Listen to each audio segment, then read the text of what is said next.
அர்ப்பணம் சேனல் சார்பாக அனைவருக்கும் வணக்கம். இன்றைய நாள் இனிமையான நாளாக அமையட்டும். இன்றைய கதையின் பெயர் கான்டாக்ட் லென்ஸுகள். இன்றைய கதையில பிருந்தா அப்படின்ற ஒரு பெண்மணி இருந்தாங்க. அந்த பெண்மணி ரொம்ப கடவுள் பக்தி உடையவங்க. எப்பவுமே பிரார்த்தனையில இருப்பவங்க. அவங்களுக்கு மலை ஏறுறதுன்னா ரொம்ப பிடிக்கும். அது அவங்களுடைய கனவு. ஒரு நாள் அவங்களுடைய கனவு நிறைவேறுச்சு. அந்த மலை ஏறுற தருணத்துல கீழ இருந்து மேல வரைக்கும் மெதுவா அவங்க ஏறிட்டு இருக்காங்க. அவங்களோட தோழிகளோட. மேல ஏறிட்டு இருக்கும்போது பார்த்தீங்கன்னா, முக்காவாசி தூரம் அந்த மலை உச்சியோட முக்காவாசி தூரத்த அவங்க அடைஞ்சுட்டாங்க. பூமிக்கு அடியிலருந்து பார்த்தா, அவங்க 100 அடி உயரத்துல அவங்க இருக்காங்க. அவங்களுக்கு ஒரே சந்தோஷம். கடவுளோட பிரார்த்தனையிலேயே போயிட்டே இருக்காங்க. மலை உச்சி அடையிற கொஞ்ச நேரத்துல, அவங்களுடைய கான்டாக்ட் லென்ஸு அவங்க மலை ஏறுவாங்க இல்லையா? அந்த கயிறு தடுக்கி விழுந்துருது. அவங்க நினைக்கிறாங்க, நம்மளுடைய பேக்லயோ, இல்ல கால் பக்கத்துலயோ எங்கேயோ தான் மாட்டியிருக்கும். கண்டிப்பா அத தேடி எடுத்துடலான்னு அத முயற்சிய எடுக்குறாங்க. ஆனா, அவங்களுக்கு கிடைக்கல. ஏன்னா ரொம்ப களைப்பா இருக்காங்க. அவங்களுடைய தேட முடியல அவங்களால அத. எப்படியாவது மலை உச்சியில ஏறிடலாம் அப்படின்னு சொல்லிட்டு ஒரு முயற்சிய கொடுத்து மேல ஏறுறாங்க. மேல ஏற ஏற அவங்களுக்கு எல்லாமே மங்கலாக தெரிய ஆரம்பிக்குது. எதுவுமே தெளிவா தெரியல. ரொம்ப களைப்பாயிடுறாங்க. அப்ப கடவுள்கிட்ட ஒரு பிரார்த்தனை வைக்கிறாங்க. கடவுளே! உனக்கு இங்க இருக்க மலை, கிளைகள், இலைகள், பாறைகள் எல்லாமே நல்லா தெரியும் இல்லையா? என்னுடைய கான்டாக்ட் லென்ஸுகளையும் நீ கண்டுபிடிச்சு குடு. எனக்கு அது ரொம்ப உதவியா இருக்கும் அப்படின்னு சொல்லிட்டு ஒரு பிரார்த்தனை வச்சு மேல ஏறுறாங்க. கடும் முயற்சி பண்ணி மேல மலை உச்சிக்கு ஏறிர்றாங்க.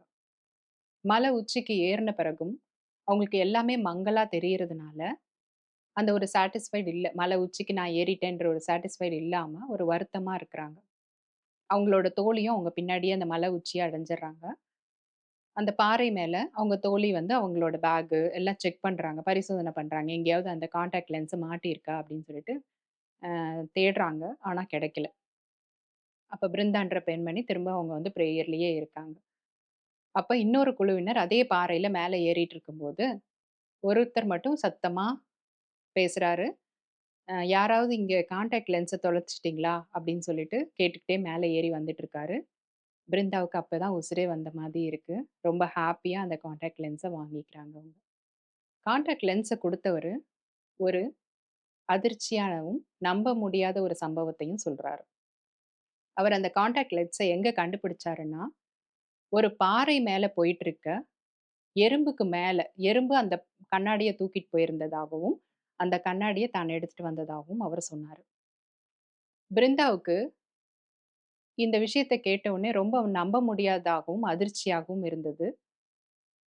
இதோட இந்த கதை முடிஞ்சிடல.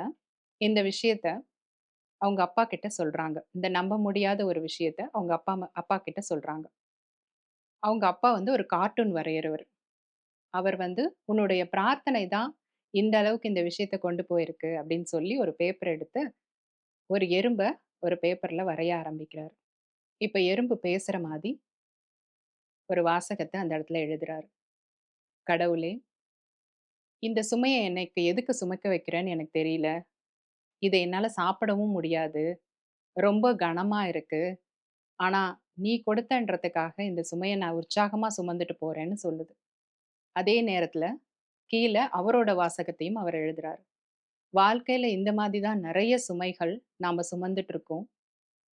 அது சில நேரங்கள்ல ரொம்ப கனமா இருக்கும். ஆனா, அத நான் உற்சாகமா சுமப்பேன் அப்படின்னு சொல்லி, கீழ அந்த வாசகத்த அவர் எழுதி முடிக்கிறாரு. கடவுள நம்ப நேரா பார்க்க முடியாது.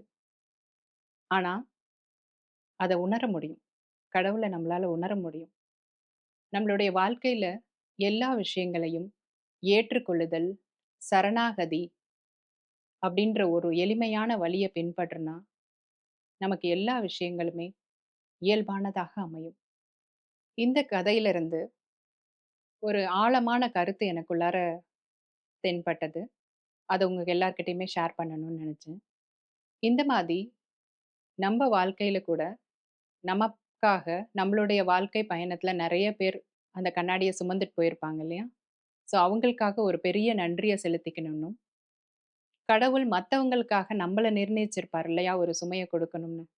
அந்த சுமைய சுமையா பார்க்காம, ஒரு உற்சாகமாகவும், மகிழ்ச்சியாகவும் எடுத்துக்கொள்ள வேண்டும் என்று இன்னைக்கு உறுதியளிக்கணும்னு தோணுது. நீங்களும் இந்த கதைய கேட்ட பிறகு, இந்த மாதிரி ஒரு உறுதிய மேற்கொள்ளணும்னு நெனச்சீங்கன்னா, கமெண்ட்ஸ்ல எல்லாருமே ஒரு தம்ஸ் அப் குடுங்க. அனைவருக்கும் நன்றி.